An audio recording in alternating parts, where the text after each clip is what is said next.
રાજકોટના સાધુ વાસવાણી રોડ પાટીદાર ચોક નજીક 3 BHK મિની બંગલો શોધી રહ્યા છો તો ચાલો દેખાડી દો। નમસ્કાર દર્શક મિત્રો, હું જિગ્નેશ વસાણી, નમા એસ્ટેટ કન્સલ્ટન્સીમાં આપનું સ્વાગત છે। જો આપે અમારી ચેનલ સબસ્ક્રાઇબ નથી કરી તો આજે સબસ્ક્રાઇબ કરો, જેથી અમારા નવા વિડીયોની અપડેટ્સ આપને મળતી રહે। પ્રોપર્ટીની વિગત જણાવી દઉં, 71 વાર જગ્યા મળે છે, 12.5નો અંદાજે તમને ફ્રન્ટ મળવાનો છે। 3 BHK નો આ મિની બંગલો છે, POP લાઇટ્સ ને કલર સાથે બિલ્ડર આમાં તમને આપે છે। તો ચાલો આપણે પ્રોપર્ટીની વિઝિટ કરી લઈશું। આવી ગયા છીએ પ્રોપર્ટીના લોકેશનમાં। તો જે રોડ છે એ બે બાજુથી તમને ઓપન રોડ મળી જાય છે અને રોડની સાઇઝ બી મોટી છે। ટોટલ 2 બંગલા બનાવેલા છે, એમાં હવે અવેલેબિલિટી એકની જ છે। અને વાત કરીએ આપણે ફ્રન્ટની, તો ફ્રન્ટ આમાં તમને અંદાજે 12.5નો ફ્રન્ટ મળી જાય છે અને એલિવેશન બી જોઈ શકો છો, સારું અને સુંદર મજાનું એલિવેશન આમાં તમને સાથે મળી જવાનું છે। વાત કરીએ હવે આપણે પાર્કિંગ એરિયામાં, તો આવી ગયા છીએ પાર્કિંગ એરિયામાં। તો અંડરગ્રાઉન્ડ તમને વોટર સ્ટોરેજ મળી જાય છે, RMCની લાઇન છે, ગેસની લાઇન બી અવેલેબલ છે। અહીંયા તમને જે નાની જે આપણે વોશ એરિયા કહેવાય તો એ સ્ટેરકેસ નીચે, દાદરા નીચે એ પણ તમને સાથે મળી જવાનું છે। અને મોટી સાઇઝમાં પાર્કિંગ છે, એક કાર ઇઝીલી તમે આમાં પાર્ક કરી શકો છો, બાઇક, ટુ વ્હીલર ઇઝીલી આમાં તમારે આવી જશે। સાથે જ પાર્કિંગમાં ટોટલી વોલમાં ટાઇલ્સ લગાડેલી છે, તો જે ફ્યુચરમાં કલર ડેમેજ થાય તો એ પ્રશ્ન આ મિની બંગલામાં રહેતો નથી। અને પાર્કિંગમાં બી તમને POP લાઇટ્સ, કલર, પંખાના પોઈન્ટ્સ બધી વસ્તુ અવેલેબલ છે। અને જે પાર્કિંગમાં બેડરૂમ મળવાનો છે તો એ પણ તમને આમાં મોટી સાઇઝમાં બેડરૂમ મળે છે। તો આ છે પાર્કિંગનો બેડરૂમ, સાઇઝ, લેન્થ તમે જોઈ શકો છો, ઘણી મોટી સાઇઝ આમાં આપેલી છે। સાથે જ તમને આમાં વોશ એરિયા, તો જે કહેવાય બેક સાઈડ તમને નાની સાઇઝમાં એક વોશ એરિયા પણ મળી જાય છે।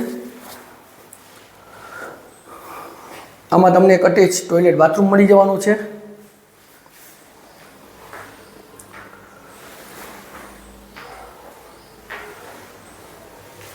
અને આ બેડરૂમમાં બી POP લાઇટ્સ ને કલર એકદમ simple sober POP lights colour આપેલી છે।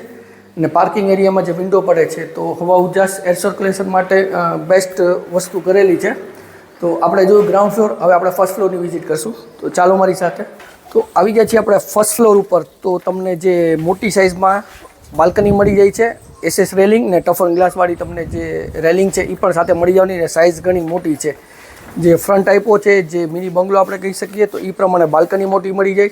હવે આપણે જે ફેસિંગની વાત કરીએ તો તમને વેસ્ટ ફેસિંગ મેન ડોર મળે છે, એટલે આથમણું બહાર આપણે જે કહીએ તો એ ફેસિંગનો તમને મેન ડોર મળી જાય છે। સનમાઇકા જે કહેવાય તો અત્યારે લગાડેલા નથી, કારણ કે જે ફર્નિચર મેચિંગ કોમ્બિનેશનથી કરવું હોય એ હિસાબે બિલ્ડર આમાં તમને સનમાઇકા આપેલા નથી। અને આવી ગયા છે લિવિંગ એરિયામાં, તો સાઇઝ જોઈ શકો છો, મોટી સાઇઝ આમાં તમને નાની જે કહેવાય કે નાની જગ્યામાં મોટી સાઇઝનો લિવિંગ એરિયા મળે છે। 71 વાર અંદાજે જગ્યામાં સાઇઝ બી ઘણી મોટી મળી જાય છે। સાથે જ એક્ઝેક્ટ તેની સામે તમને TV યુનિટનું પ્રોવિઝન અહીંયા તમે તે પણ કરી શકો છો। આમાં બી તમને દેખાડીશ POP લાઇટ્સ ને કલર।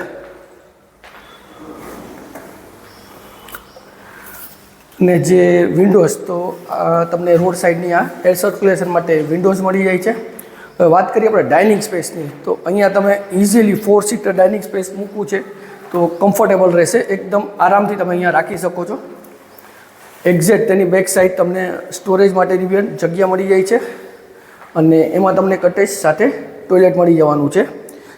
બેસિંગની વ્યવસ્થા બી અહીંયા બિલ્ડરે આપેલી છે। અને આવી ગયા છે આપણે કિચન એરિયામાં, તો પ્લેટફોર્મ જોઈ શકો છો, તો L શેપમાં પ્લેટફોર્મ મળી જાય છે, ROના પોઈન્ટ્સ અવેલેબલ છે। અહીંયા બી એર સર્ક્યુલેશન માટે જે કિચનમાંથી વિન્ડો તમને મળી જાય છે। એક્ઝેક્ટ બેક સાઈડ તમને સર્વિસ પ્લેટફોર્મ પણ મળી જવાનું છે, અને સ્ટોરેજ માટેની તમને એની બાજુમાં જ મોટી સ્પેસ મળી જાય છે, એમાં બી સેલ્ફ માર્બલના લગાડેલા જ છે। ત્યાંથી જ આપણે કનેક્ટેડ વોશ એરિયામાં, તો વોશ એરિયામાં આવી જશું। સાઇઝ વોશ એરિયાની બી એવરેજ સાઇઝ તમને મળે છે, અને વોશિંગ મશીન રાખવા માટેની જો સ્પેસ અલગથી રાખવું છે તો એ સ્પેસ બી અહીંયા બિલ્ડરે આપેલી છે। તો આ જોયું આપણે ફર્સ્ટ ફ્લોર। હવે આપણે ફર્સ્ટ ફ્લોર જોયા પછી સેકન્ડ ફ્લોરમાં જે આપણે 2 બેડરૂમ મળે છે, તો ચાલો તે પણ જોઈ લેશું। આવી ગયા છીએ આપણે સેકન્ડ ફ્લોર ઉપર। તો જે પેસેજ તમને મળે છે, મોટી પેસેજમાં તમારે મંદિર કરવું છે, અથવા સ્ટડી જે સ્પેસ કરવી છે, અથવા સ્ટોરેજ કરવું છે તો તે પણ તમે કરી શકો। અને આમાં બી તમને POP લાઇટ્સ, કલર અને જે ફેન, પંખાના પોઈન્ટ બી આમાં તમને મળી જાય છે। હવે આપણે વિઝિટ કરીશું બેડરૂમની। તો આવી ગયા છીએ તમારા સેકન્ડ ફ્લોરના ફર્સ્ટ બેડરૂમમાં। તો બેડરૂમની સાઇઝ બી સારી આમાં તમને મળવાની છે। સાથે જ આ બાજુ તમને એર સર્ક્યુલેશન માટે વિન્ડોઝ મળી જાય છે. હવા ઉજાસ ખૂબ જ આ બંગલામાં સારા છે. અને પીઓપી લાઇટ્સ કલર આ બેડરૂમમાં બી તમને મળવાનું છે. અને વાત કરી અટેચ ટોયલેટ બાથરૂમ, તો આ બેડરૂમમાં અવેલેબલ છે.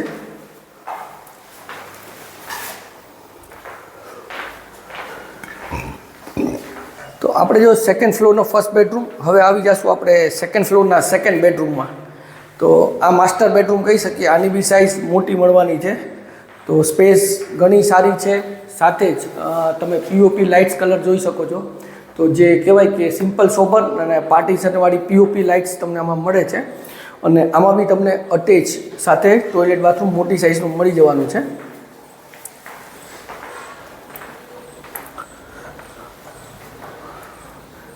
અને તેની જ બાજુમાં તમને સિટિંગ બાલ્કની પણ મળી જાય છે.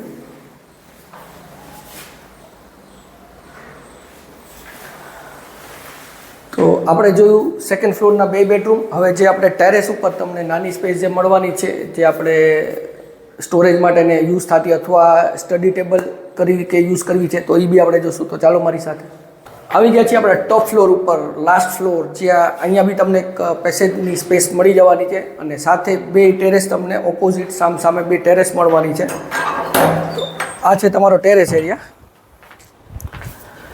તો ઘણી મોટી અને સારી જગ્યા છે. ઉપર ટેરેસનો આપણે મલ્ટિપલ યુઝ કરવો છે તો તમે કરી શકો છો.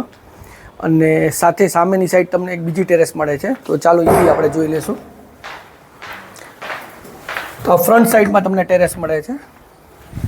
તો આમાં બી બિલ્ડરે ટોટલી જે એની વોલ કહેવાય દિવાલ છે, તો એમાં ટાઇલ્સ લગાડેલી છે. તો ફ્યુચરમાં જે આપણે ભેજ આવતું હોય કે એ બધા પ્રોબ્લેમ છે પાણીનો, તો એ જે ન થાય એ મેક્સિમમ બિલ્ડરે આ બંગલામાં ધ્યાન રાખેલું છે.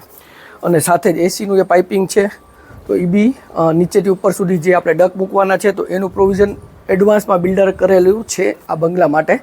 તો બંગલાની વધારે વિગત માટે ડિસ્ક્રિપ્શન બોક્સ ચેક કરો, કમેન્ટ કરો. સ્ક્રીન ઉપર નંબર આપેલા છે, તેમાં પણ અમારો સંપર્ક તમે કરી શકો છો. જો વિડીયો સારો લાગ્યો તો વિડીયોને લાઇક કરજો, શેર કરજો. જો આપણે અમારી ચેનલ સબસ્ક્રાઈબ નથી કરી, આજે સબસ્ક્રાઈબ કરો, જેથી અમારા નવા વિડીયોની અપડેટ્સ આપને મળતી રહે.